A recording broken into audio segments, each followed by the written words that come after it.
Constitutional law professor Saikrishna Prakash breaks down the new SCOTUS term on Fox and Friends First. A federal appeals court reinstated Texas' controversial fetal heartbeat abortion ban on Friday night, days after a lower court suspended the Republican-backed law. The Fifth U.S. Circuit Court of Appeals issued a temporary stay, effectively pausing U.S. District Judge Robert Pitman's decision to grant a temporary restraining order against the abortion ban earlier this week.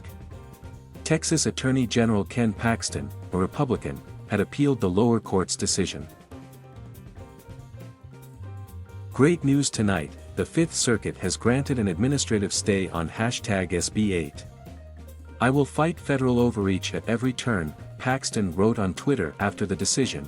The appeals court decision means the abortion law is reinstated pending further legal actions. In his earlier decision, Pitman referred to the law as an offensive deprivation of the constitutional right to an abortion. The ban, also known as Senate Bill 8, was originally signed into law in May. The law outlaws abortions once medical professionals can detect a fetal heartbeat, usually around 6 weeks into a pregnancy and before many women know they are pregnant. The law allows citizens to sue abortion providers or anyone suspected of helping a woman obtain an abortion.